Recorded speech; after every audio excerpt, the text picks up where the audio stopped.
Good morning to everybody. Wassalamu alaikum, shalom aleichem. Peace be among all of us. We're going to begin now this session about the responses in defense of religious rights and freedom. And I'm honored to present or introduce our participants in the panel. At my left is the Bishop Michael Agustin Owen Levis, who will be the rapporteur of this session. He's the Bishop of Cyprus and the Gulf. And our first speaker will be Dr. Baker from Egypt. He's the Dean of the Faculty of Islamic Fundamentals in Al Azhar in Egypt, and he will introduce himself. We're going to have 15 minutes for each panelist in order to begin our discussion. So, Dr. Baker, please. بسم الله الرحمن الرحيم. يطيب لي في البدء أن أحيي كل جهد يبذل لإيجاد التعارف باعتباره سبيلا للتآلف، ولنلتقي على منهج دعا إليه الإسلام الذي دعانا إلى الاجتماع على كلمة سواء ألا نعبد إلا الله ولا نشرك به شيئا ولا يتخذ بعضنا بعضا أربابا من دون الله. وقد كان لدولة قطر العربية المسلمة فضل السبق في إنشاء مركز الدوحة الدولي لحوار الأديان، بدا الحرص واضحا في اختيار قضايا حية حيوية تعالج في ضوء العقائد والديانات من قبل المدعوين وأهل الاختصاص. وإذا كانت معالجة هذه القضية التي هي عنوان هذه الجلسة الحلول المقترحة التي تكفل الدفاع عن الحقوق والحريات الدينية سوف تتم من خلال أهل الاختصاص في الديانات، فإنني أقول إن خير ضامن للحريات والحقوق الدينية للمسلمين ولغير المسلمين هي تعاليم الدين الإسلامي. وأود أن أشير إلى أننا بحاجة ونحن نعالج هذه القضية إلى أن نراعي الآتي: أولا، أن نفرق بين الدين الإسلامي والفكر الإسلامي، فالأول ما جاء به الوحي والثاني ما نتج عنه. ثانيا، التراث الإسلامي تأثر في بعض الجوانب بظروف الزمان والمكان والأحداث، ولهذا يقاس ما فيه بالقرآن والسنة ولا يقاس القرآن والسنة بالتراث الإسلامي.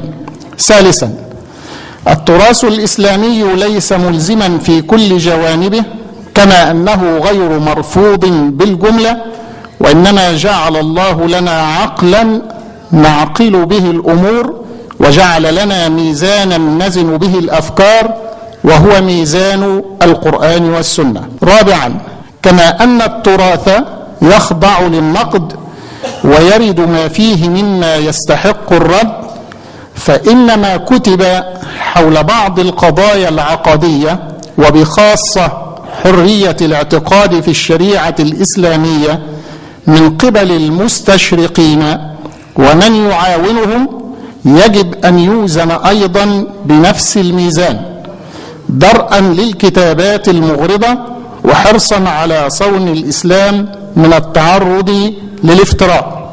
خامسا، ينبغي ألا نبحث في تراث كل أمة عن موقفها العقدي من الديانات الأخرى، لأنها استنتاجات بشر، وعلينا أن ننظر في النص الموحى به أو المدعى أنه قد أوحي به مع مراعاة قواعد الاستنباط وشروح البيان والإيضاح. إن الإسلام قدم برنامجا في كفالة الدفاع عن الحقوق والحريات الدينية لو لم يقبل على أنه وحي إلهي لوجب أن يقبل على أنه فوق التفكير الإنساني، كما أنه يحقق أكثر مما تصبو إليه أي جماعة دينية قلت أو كثرت، سواء أقامت بديار الإسلام أم قامت خارج ديار الإسلام. ويمكن القول إن الإسلام قدم المثل الأعلى لهذا المحور الذي نعالجه، وأطالب من كان عنده نفس المنهج أن يقدمه.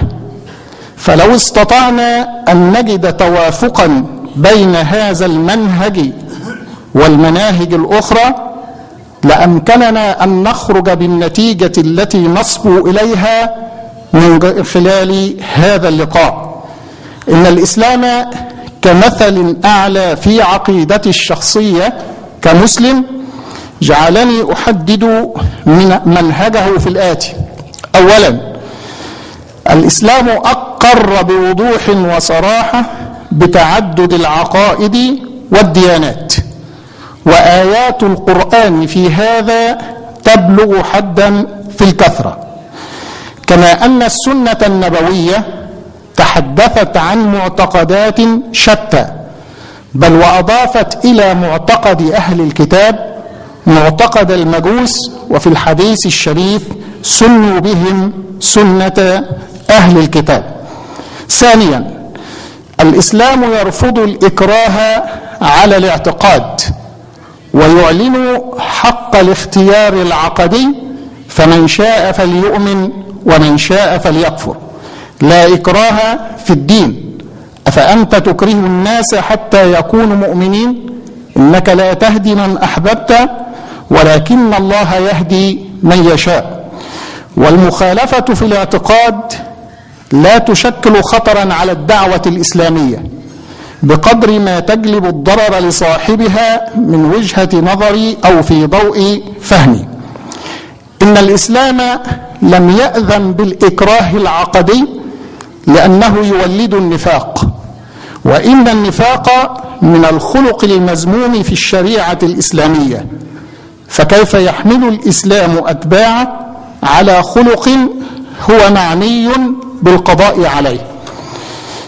بل في غمرة النصر لم نرى رسول الله صلى الله عليه وسلم قد فرض الإسلام كقيد لتحرير الرقاب أو حقن الدماء أو ما شاكل ذلك، كما تضمنت كل المعاهدات التي وقعت بين القيادات الدينية الإسلامية وغير المسلمين نصوصا حرمت حرق المعابد أو هدم الكنائس أو تكسير الصلبان.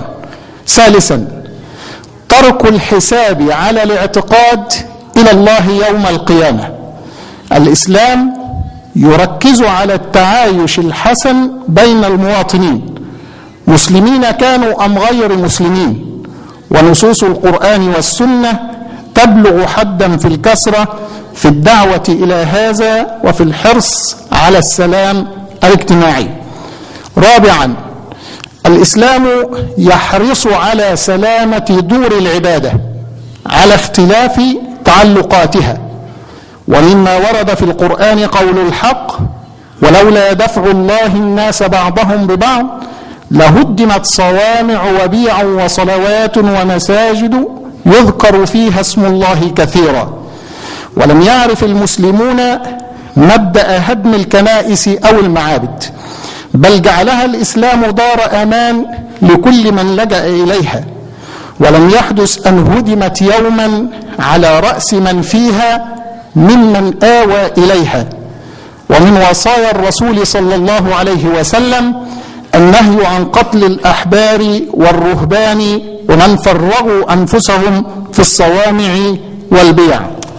خامسا، الإسلام في إطار حرية الاعتقاد حفظ التراث الديني لغير المسلمين من اليهود والنصارى، وحفظه لهذا التراث من سبيلين: السبيل الأول ما ورد في القرآن الكريم متعلقا بموسى وعيسى عليهما السلام، وهو يبلغ حدا في الكثرة.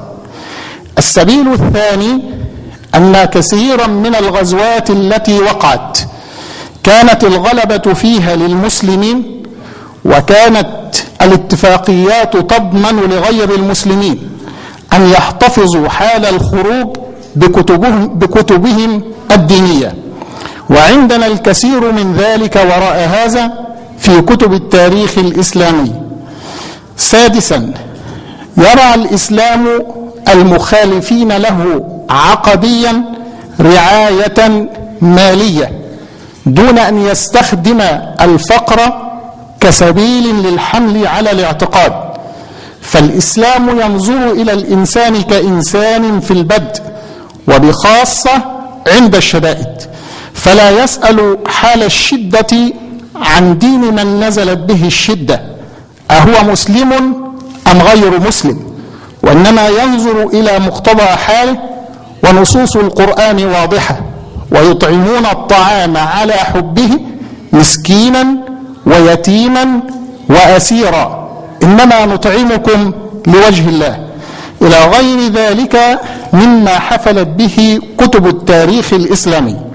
سابعا، الإسلام يكفل للمخالفين له عقديا في دياره ما كفله لبنيه، ويميزهم عن بعض بنيه في بعض الجوانب التي لم يأذن لبنيه أن يقوموا بها.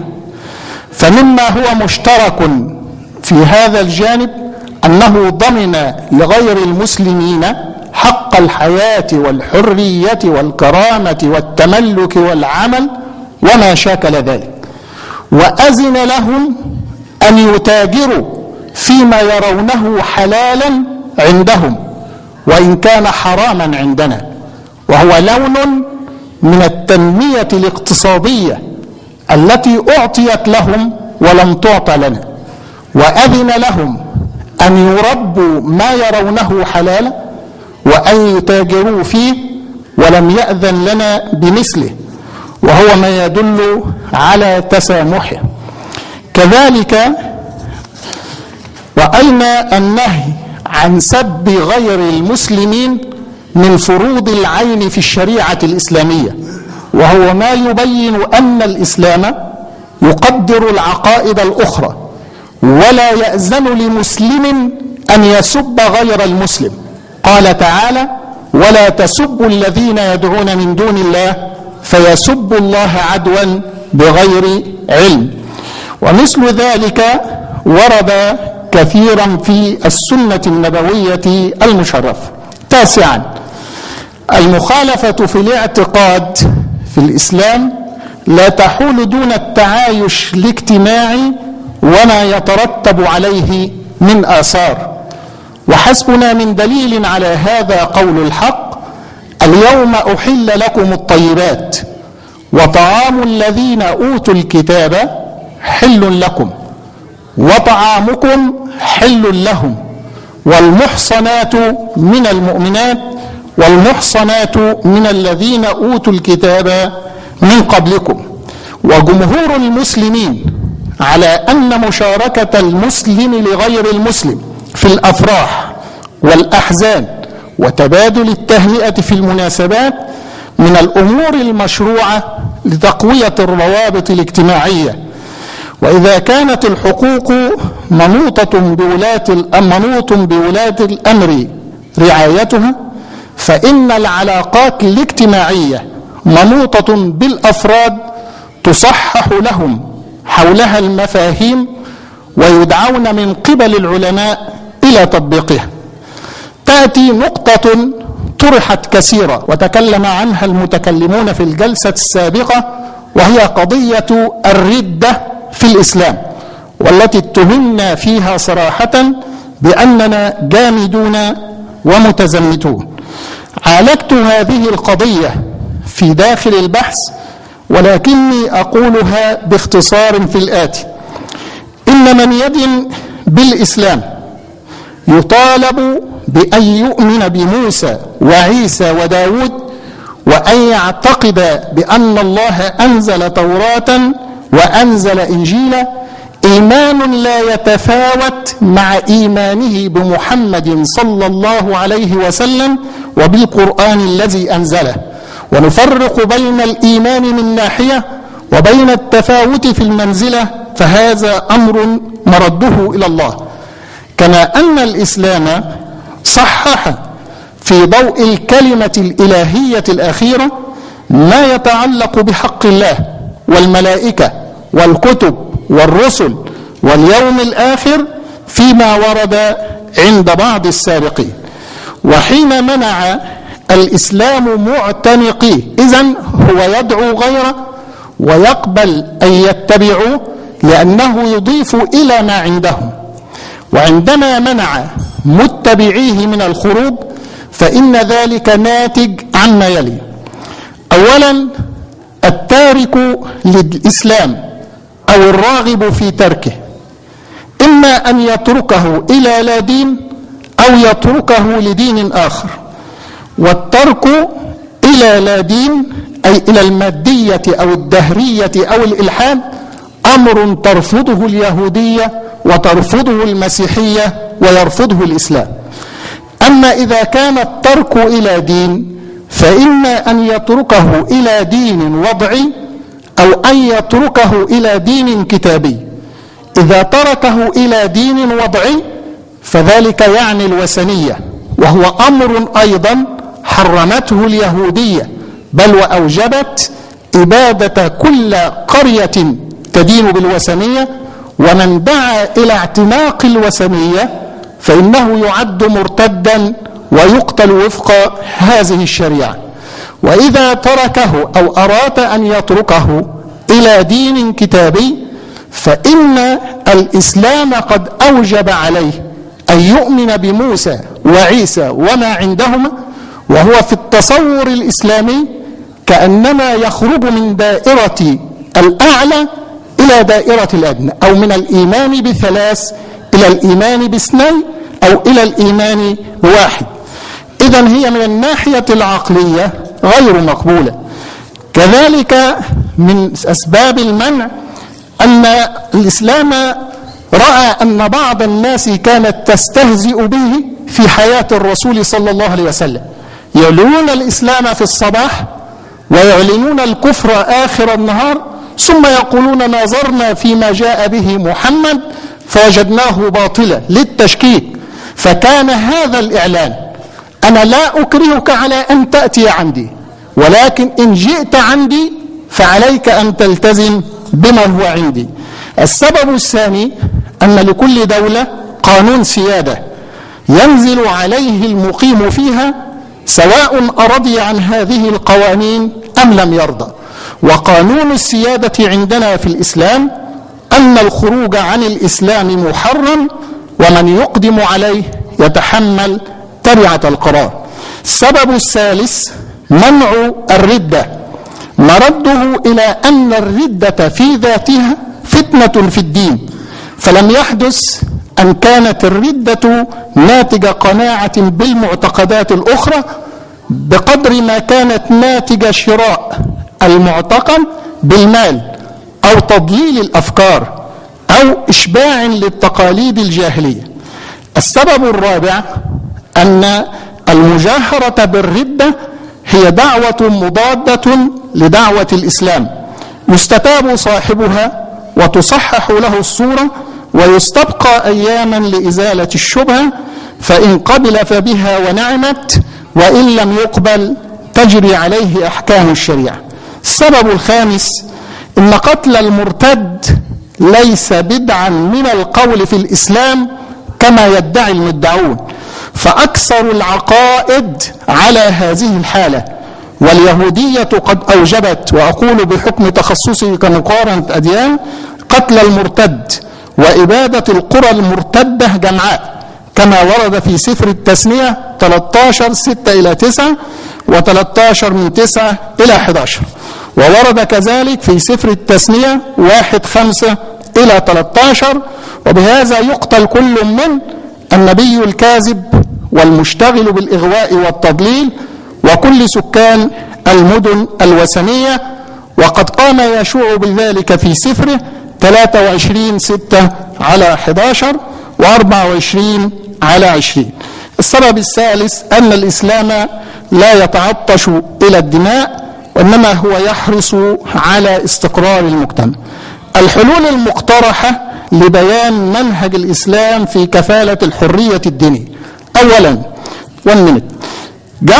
جعل الإسلام الإقناع هو الوسيلة للاختيار العقدي، ونزه العقائد عن البيع والشراء وتحريم وتجريم استغلال الفقر والعوز والحاجة، وعدم ضم اللقطاء واليتامى والمشردين في الحروب إلى عقيدته أو على أساس من الحاجة.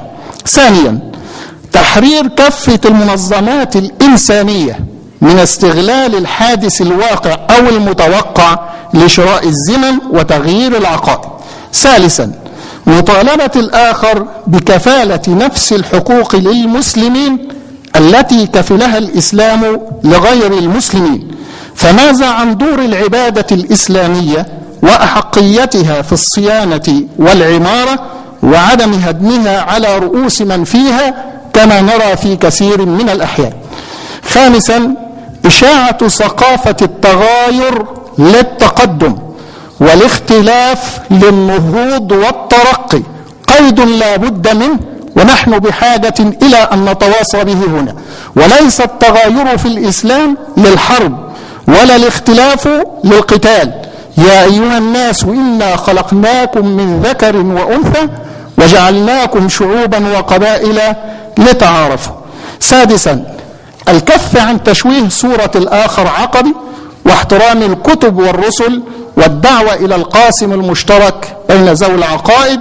سابعا، تصحيح المفاهيم لدى القائمين على أمر الدعوة على اختلاف معتقدهم. وفي الختام، علينا ألا ننظر في تراث الآخر بحثا عن وسائل لتشويهه كما يفعل كثيرون في أيامنا هذه، وإنما نحسن الحسن ونقبح القبيح. هذا ما بدا لي من منهج رأيته واضحا في القرآن والسنة.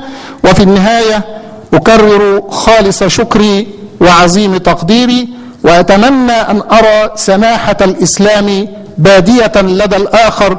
وبمثل ما بدأت كلمتي بقولي أصلي وأسلم على موسى وعيسى ومحمد، أتمنى أن أسمع ذلك من الآخرين، والحمد لله رب العالمين. شكرا. Thank you, Dr. Bakr Zaki.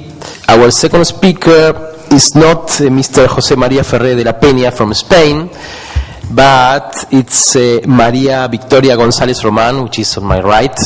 She works with him, and she's part of the Alliance of the Civilizations. She's a diplomat from Spain. She has been working in this field in Europe, in Africa, in America. Now she's the ambassador in this special mission to the Alliance for the Civilizations. So, Maria, you have your 15 minutes. Good morning. First of all, I would like to thank the State of Qatar for convening this meeting that is a part of a very consolidated process already in its 7th edition. Every year we have this reference in Doha that shows the commitment of the different religions in order to promote cooperation and making a substantive contribution to interreligious dialogue. Let us hope that this dialogue brings new and promising ideas to foster cooperation and to find practical answers to some of the problems of our world. I also want to thank you for giving us the opportunity to contribute to this dialogue from the Spanish perspective, which is very much linked to the Alliance of Civilization. The Alliance of Civilization was an initiative of the Spanish President of the government in the United Nations General Assembly in 2004. Today is a UN initiative co-sponsored for a group of friends of more than 100 members. The report of the high-level group of the Alliance of Civilization stated, religion is an increasingly important dimension of many societies and a significant source of values for individuals. It can play a critical role in promoting an appreciation of other cultures, religions, and ways of life to help build harmony among them. We have in our hands a project that, like no other, can provide positive responses to the challenges of a complex time of crisis marked by globalization. We very much appreciate the number of initiatives of interreligious dialogue launched in the recent years. Together with the Consolidate process of Qatar, we can mention inter alia the World Conference on Dialogue under the initiative of King Abdullah of Saudi Arabia, the various interreligious initiatives of dialogue of the Holy See, the Commonwealth of Jordan, the initiatives of Philippines, Pakistan, among others. Spain follows with great interest the various initiatives in this field of interreligious dialogue, aiming at searching mutual understanding and common spaces where we can build harmonic relations within individuals and within communities.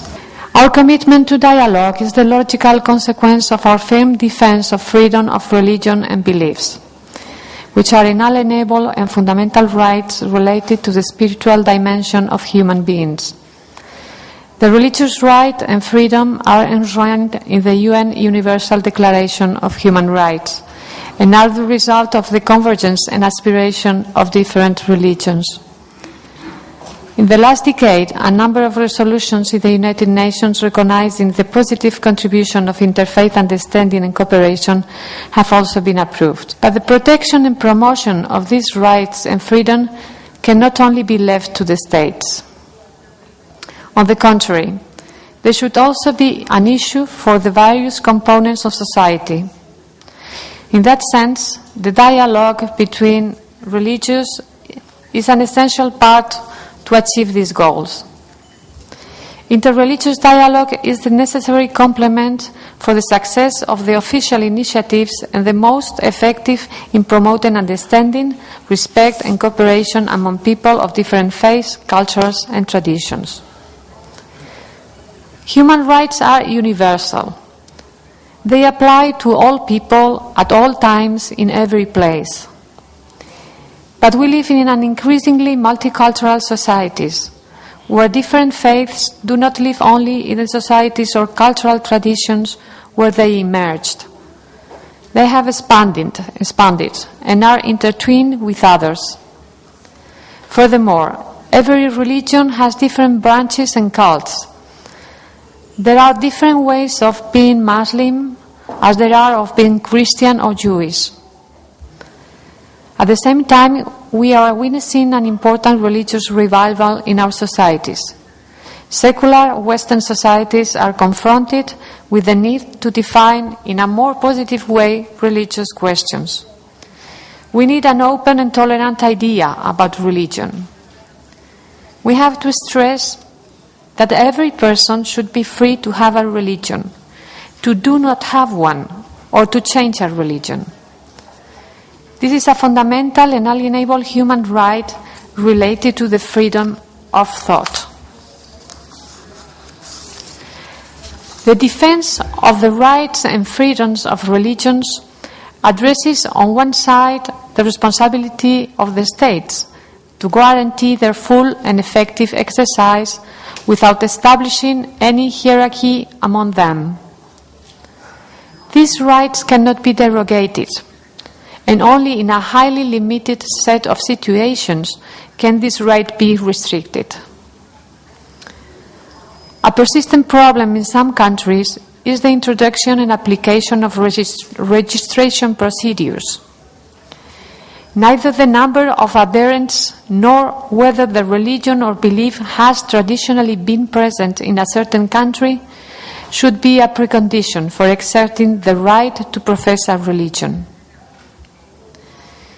It is also the responsibility of the states, but we all must be attentive and protect from attacks the places of worships, as well as to protect, with regard to freedom of religion or belief, the people most vulnerable, women, children, minorities or migrants, and to recognize that individuals are the subjects of these rights. And again, not only the states, but all of us should raise our voices against every form of discrimination or intolerance regarding the peaceful exercise of religious freedom. We should call upon the protection of minorities and the religious traditions as a guarantee to the real exercise of this freedom and to appreciate their contribution to cultural and to social coexistence. Mutual knowledge and interreligious dialogue are very important to develop common standards against the religious intolerance, discrimination, or incitement to religious hatred and other trends against freedom of religion. The share of best practices, the knowledge of judicial and traditional national practices, and the organization of workshops and seminars are some examples of how we can reinforce our cooperation to achieve our common objective of combating intolerance and non-discrimination. The support expressed by many, and in particular by the religious leaders, are of utmost importance for an effective exercise of these rights and freedoms. We need a big general compromise. All faiths should be concerned about these questions and cooperative among most human beings attach great importance to having a faith. To billions of people, the religion's faith is essential and sacred. This has happened since the origins of mankind. In spite of the fact that secularism is also important in many parts of the world, the religious dimension continues to be fundamental. Essential for the dignity of the human person and a contribution to justice and peace in the world, putting the means in order that no one be nowhere persecuted, let alone punished, as a consequence of his or her beliefs. Thank you. Thank you to Maria Victoria. Now we have our third speaker, who is the Rabbi Chaim Sedler-Feller. Between other things, he is the executive director of Hillel Center in UCLA in the United States, and he's a lecturer on sociology and Near Eastern languages. He's also a faculty member of the Shalom Hartman Institute of Jewish Studies in Jerusalem. Now you got your 15 minutes, Chaim. B'Shem Hashem El Olam, in the name of God, the Lord of the universe. I actually want to thank my Muslim colleagues because you taught me something. I don't usually begin my presentations by invoking the name of God, and this is a religious obligation, and I think it's important for us, all of us. I also want to thank the organizers for the opportunity to be open and honest, because that's what they provided us. The discussion is one thing, but I think it's more than just a discussion. The organizers have actually given us a mandate to be direct and to talk to each other with a sense of trust and honesty. So I want to make some assertions and then come up with a framework within which one can understand how I see as a Jew how religion can provide, how religious teachings can provide the basis for religious freedom. Number one, I don't think that any of the monotheistic religious traditions have done very well as guarantors of religious freedom. I'm talking historically. Christianity, well, the problem is one of monotheism. We need to talk about this. Monotheism knows only of one truth. We have not yet had an honest discussion, a frank discussion, about how you balance the idea of one truth with the possibility of the legitimacy of other traditions. And it seems to me that that's fundamental to talking about respect, freedom. If we to give a basis, a legitimate basis for other forms of worship. Throughout history, or through the last 1,000 years, until fairly recently, Christianity has a history of persecuting Jews, which culminated in the Holocaust. In the Middle Ages, Jews were expelled from every major West European Christian kingdom. Christianity has a history of warring with Islam, and to some extent, and here I can be corrected, the ultimate conversion of all is still a Christian mission. I think we have to consider that. Do we respect each other, or do we want to convert everyone to our teachings? Now, it is true that Islam tolerated believing Jews and Christians. There are two verses in the Quran, 262 and 569, which explicitly state this tolerance, and those verses are critical, and it seems to me that teachers of Islam need to stress those verses. But Jews were held to be inferior and second class to Muslims. One couldn't expect any more in the Middle Ages, but they were the protected ones, Christians and Jews, the dhimmi. Now, being a protected one allowed for periodic outbreaks of violence against Jews. In Granada, for instance, in 1066, there was a pogrom. And there were numerous instances of forced conversion, even though it's explicitly prohibited by the Quran. In Spain and North Africa in the 12th century, in Mashhad in Iran in the 19th century. I just visited Bukhara, and I learned that the Emir of Bukhara in the 19th century was offering Muslims paradise if they were able to demonstrate that they had converted Jews. So this is often denied and never acknowledged. And Al-Andalus is represented as an ideal, but we have to deal with the reality of how people practice their religious tradition. Contemporary Islam continues in various nations to oppress Zoroastrians, Baha'i, Sufis. Sufis have suffered throughout history, Copts, Hindus, etc. There is no semblance, as far as I understand, of religious freedom in Saudi Arabia. I don't understand why it is that non-Muslims cannot enter Mecca. I need to be explained to me. Ancient Israelite religion taught that all pagans in the land of Israel were either to be killed or, having accepted the terms of peace, to serve as slaves. From the period of the rise of Christianity up until modernity, two divergent attitudes developed within Judaism. One was universal and inclusive, which was represented by what I would call Maimonidean rationalism. It was tolerant. And the other was particular and exclusive, which was represented by the teachings of Yehuda Halevi and the mystical tradition. And in its most scandalous form, it yielded a teaching which considered non-Jews to be less than human, or not fully human. So I just want to sort of be an equal opportunity critic and lay that out for you, that we don't do too well with all of our protestations to the contrary, that we love one another and that our teachings provide the background for tolerance. In practice, this is not how we operated. Regarding Judaism, from the year 70 onward, the year of the destruction of the Second Temple by the Romans, Jews never possessed the power to curtail the religious freedom of another religious community. But even Yehuda Halevi, who was a great patriot and supporter of the Jewish people, acknowledged to the Khazar king in the presentation of his writing, or has the rabbi acknowledged to the king, if we had power, we too would kill.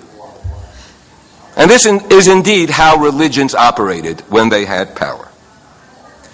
So to achieve and sustain religious freedom, it seems to me that it's necessary to separate religion from the sources of power. All three religions have to do a job of cleaning house of their teachings of prejudice, which they all contain, including our holy books and holy teachings. And we have to begin to struggle with the idea of how to, within the operational framework of a modern nation state, how to allow there to be some degree of separation. Separation is an Enlightenment idea that emerged in the wake of the Protestant Reformation, the French Revolution, and of course the American Constitution. When religion is mixed with politics, of necessity, it becomes coercive. It can't resist the seduction of imposing its will. It's too powerful. No matter what it says in the text The seduction of power overwhelms the ideal teachings of all of our religious traditions. Now, the same argument that yields the principle of freedom of religion necessarily, if there is freedom, right, necessarily leads to the possibility of freedom from religion. Let us, at a religious conference, affirm a secular alternative and acknowledge that it's possible to be a moral human being without believing in a creator. It is possible. Maybe it's a result of the good work that we have done in teaching about the nature of God. Maybe. So take credit for it. And see that as a fulfillment, but understand that possibility, because we can't be tolerant halfway. Understand that. If you claim to be tolerant regarding other religions, but not regarding secularists, you're not tolerant. Because eventually it's going to eat you up, your intolerance. Now, I'd like to use the remaining time. How much time do I have? About 10, whatever. 10 minutes, okay. Part of my remaining time, as a rabbi, to attempt to construct the basis for religious freedom out of the sources of Judaism, as a model for contemporary religious exegesis.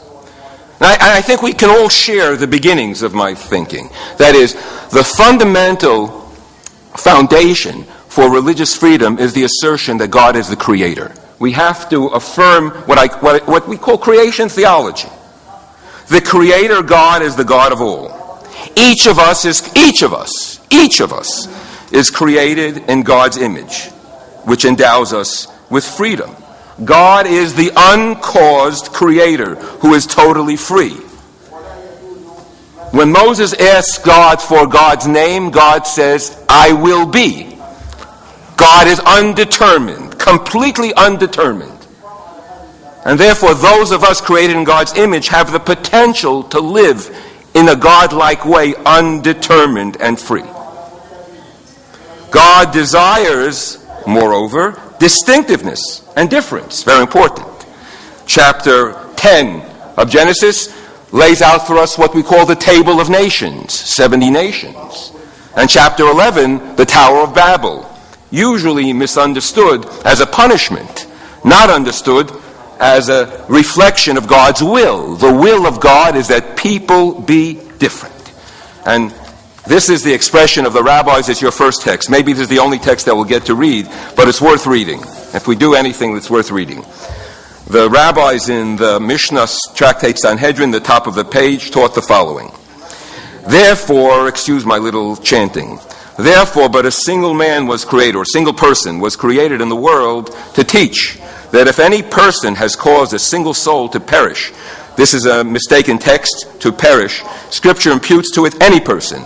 The assertion from Israel was added to the text to particularize the text. It's only a demonstration of how religious teachings can be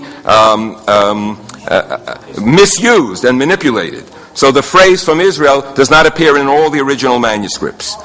So that if any person has caused a single soul to perish, Scripture imputes to that person as though he had caused the whole world to perish. The same teaching appears in the Quran. And if any person saves alive a single soul from among any human being, Scripture imputes to that person as though he had saved alive a whole world. That is, every individual is of infinite value. Again, a single person was created for the sake of peace among humans, that none should say to his fellow, my father was greater than thy father. Absolute equality of all human beings. Also, that the heretics should not say there are many ruling powers in heaven.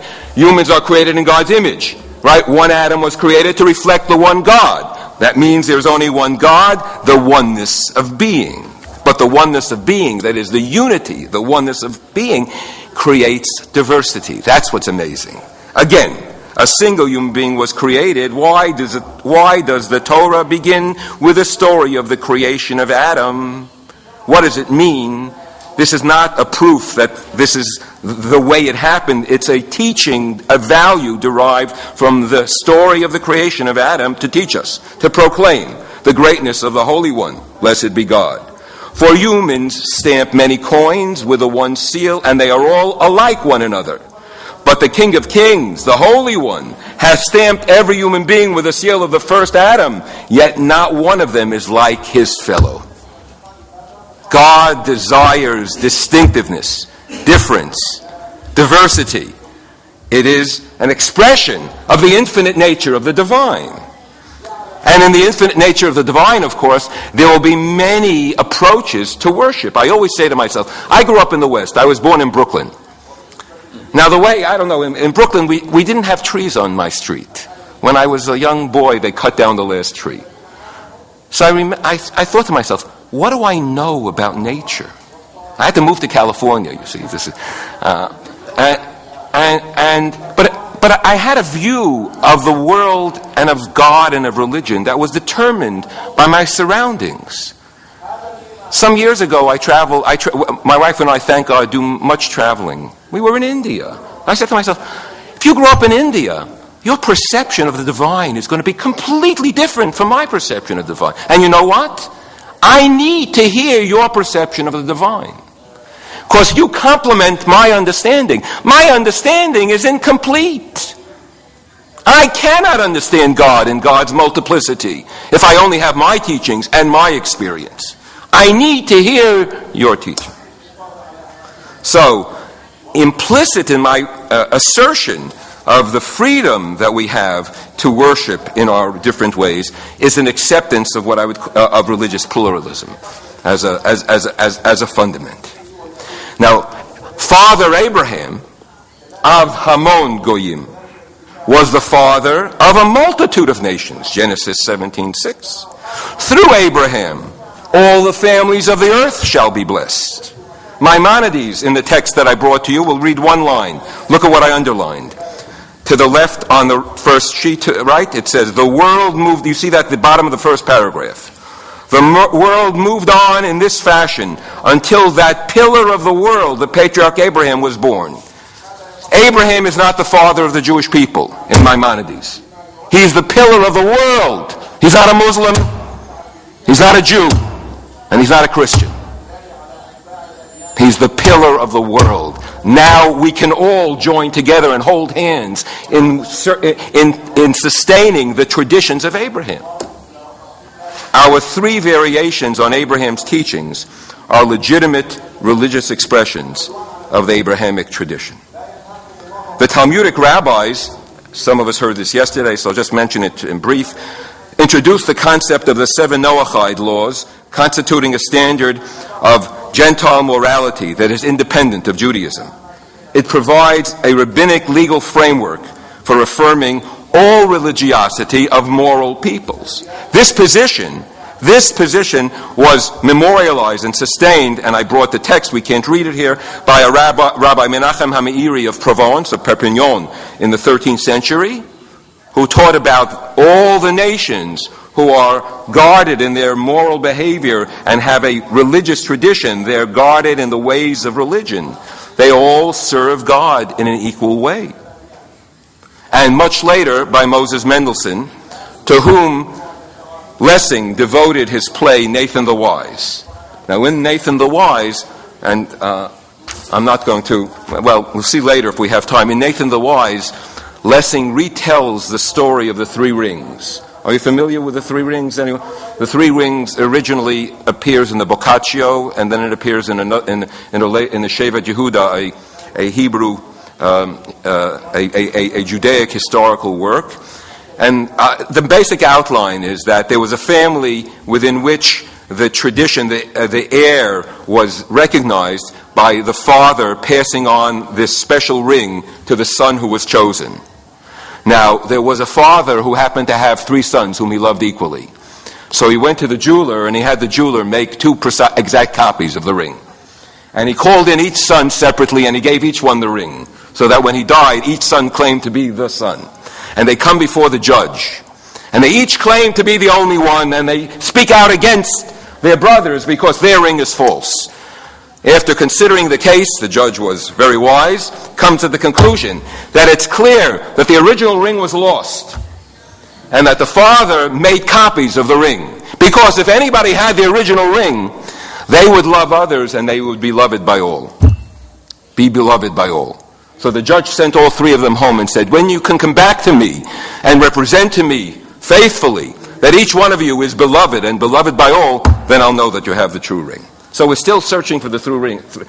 That's, my friends, this is what I want to tell you. This is a process.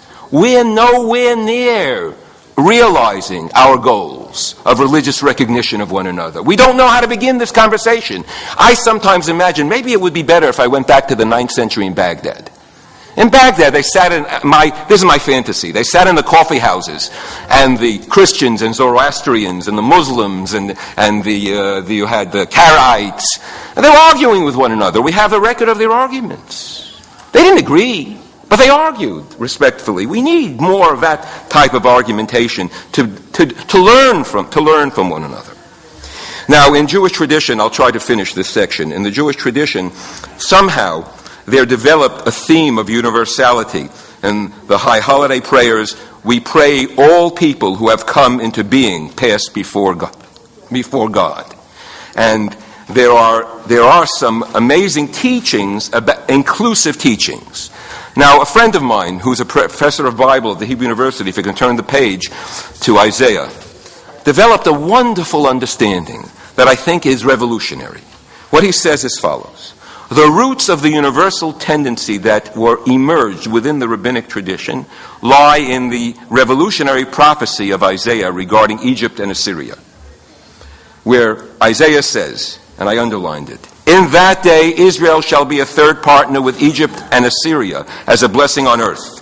For the Lord of hosts will bless them, saying, blessed be my people Egypt, my hard work Assyria, and my very own Israel.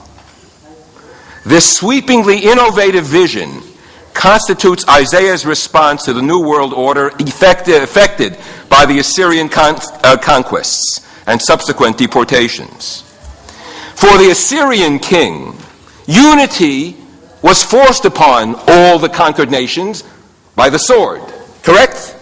Isaiah says there's an opportunity that's presented by the Assyrian conquest. An opportunity that is transformative. He presents a prophecy of unity through peace and mutuality.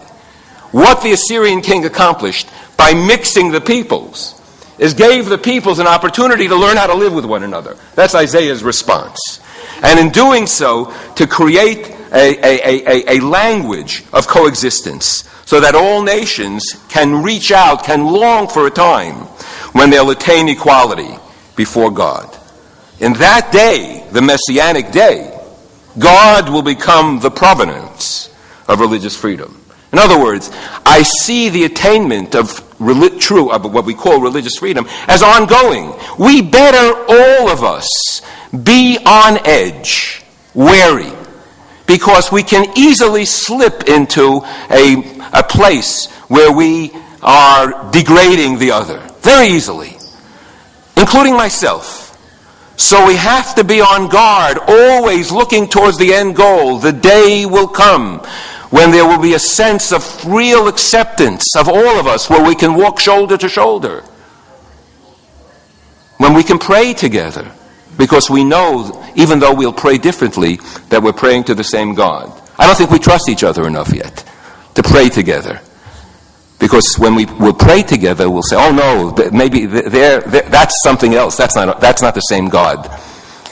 We have in our time, unfortunately, made God smaller in the world, in our world. And our task is to make God one.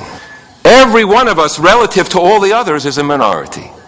And if we would have a consciousness of being a minority, perhaps it would instill within us the sense of modesty that would allow us to truly accept the other and engage with what we call here religious freedom. Thank you. Okay, in order of arrival, sorry for my pronunciation, my friend from Brazil, the Archbishop Fares Macaron. الله حب الله رحمن الله رحيم فكونوا رحماء كما أن أباكم السماوي هو رحيم ولكننا نواجه حقيقة صعبة وهي أن كل دين يعتبر من قبل أتباعه الدين الأفضل والأسمى والأوحد للخلاص وعليه فإن حوار الأديان في معظم الأوقات يصبح حوار الطرشان.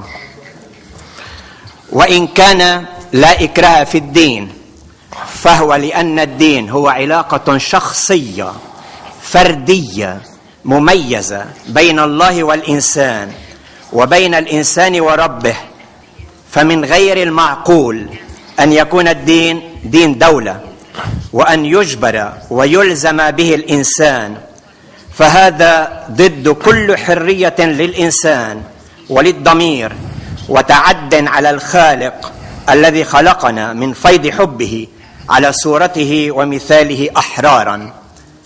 المبدأ الخلاصي لحوار الأديان هو أحبب وافعل ما تشاء. الدين هو دين الحب قبل كل شيء. أحبب قريبك أيا كان، أحببه كنفسك. وعلينا أن نصل إلى الحب الكامل. أحبوا أعداءكم، باركوا لاعنيكم، صلوا لأجل الذين يضطهدونكم، فإنكم بهذا تكونون أبناء أبيكم الذي في السماوات. I will prove to you that there is coercion in religion because I will cut you. I have to cut your answer. علما بأن الحب يؤلم، علما بأن الحب يؤلم ويميت ويحيي ويشفي، ولكن الحب يكفي. Mohammed al-Shinkiti. Thank you very much. I just have a few comments. I hope 1 minute will be enough for it about what Dr. Bakr said on killing an apostate or a Muslim who changes his faith. Actually, I completely disagree with that. As a student of Islamic jurisprudence and former professor of Quranic exegesis or tafsir, and I think this is one of the misfortune that we have in Islamic culture today, that we still have some representative of religious authority in Islamic world who are defending the idea of killing someone who just no longer believes in Islam. I think the opinion of Dr. Bakr is inconsistent and self-contradictory, and he said that coercion leads to hypocrisy. Well, that's also keeping people by force within religion leads to hypocrisy. And of course there are a lot of details about this and a lot of debate, but I want to say explicitly that there are 17 verses of the Holy Quran about the freedom of consciousness, that nobody should be coerced on a religion within Islam or outside Islam. And there are also authentic hadith that support that. And there are opinion of many Muslim scholars since the beginning about it. And I hope that Dr. Bakr and our respected religious scholars reconsider their opinion about this. Thank you very much. Thank you, Muhammad. Next question from Dr. Zakaria Matav. بسم الله الرحمن الرحيم. دكتور بكر، العرض الذي قدمته رائع وروح الإسلام، ولكن أين الإسلام يا أخي؟ هذا يدعونا إلى الكلام عن حقوق الأقليات التي مثارة حاليا وتطرح بقوة في كثير من البلاد العربية. أنا في الحقيقة يعني كلمة حق يراد بها باطل. عندما يتكلمون عن حقوق الأقليات فقد تستغل هذه الحقوق من الخارج. انت عارف مصر احتلت بسبب مشكلة الحمار والملطي، حماية الأجانب، وحصل خلاف بين رجل يؤجر حماره إلى ملطي فجاء الاستعمار البريطاني وكانت هذه القضية. كذلك ما يثار من حقوق الأقليات الآن من بعض المتطرفين من الاثنين. نظم الحكم والقوى الأجنبية تستغل هذه القضية لمصالحها الخاصة، وإذا كان هناك أقليات في البلاد العربية لا تأخذ حقها فنحن جميعا لا نأخذ حقنا من الاستبداد والفساد.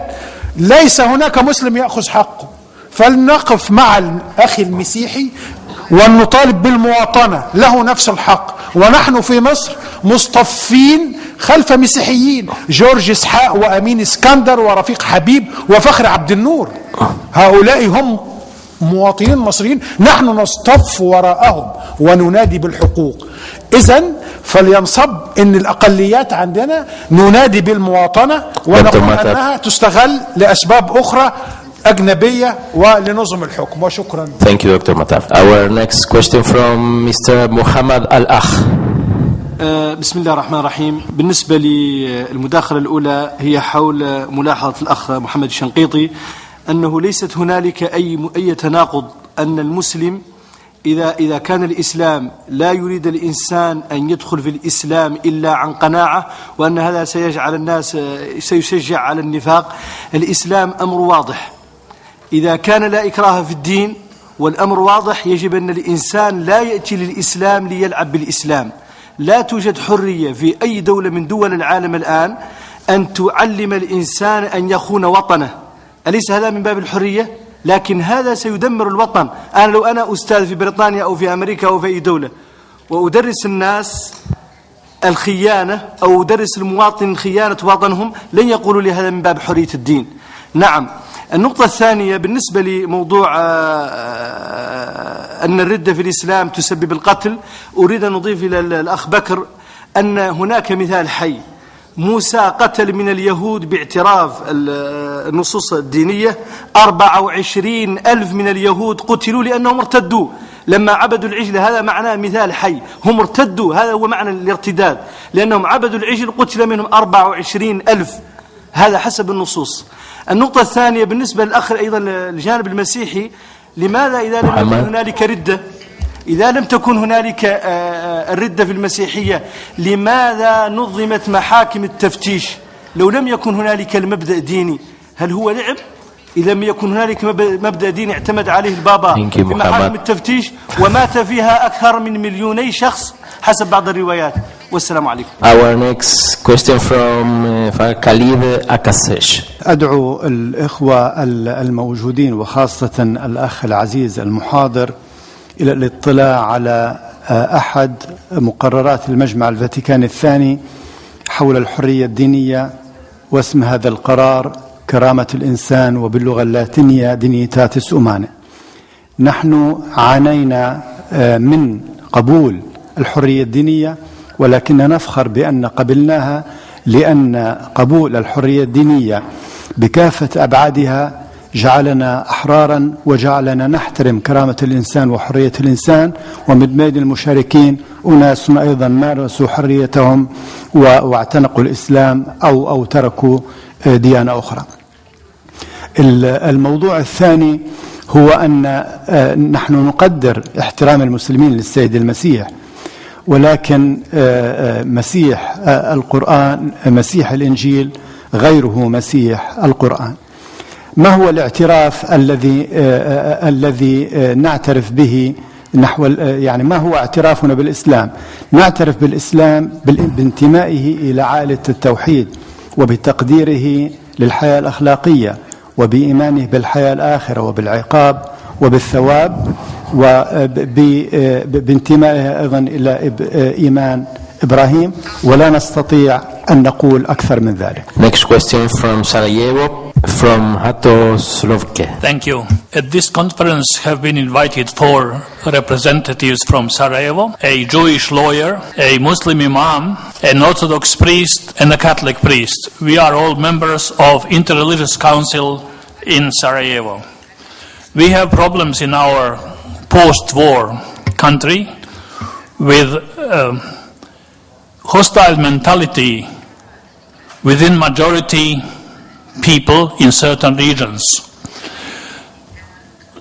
Mostly young men do inscribe Allahu Akbar on churches, on outside walls. They also ruin the cemeteries. I mean, also Christian young men, intolerant, ruin the cemeteries, Muslim cemeteries, and so on. So I see our challenge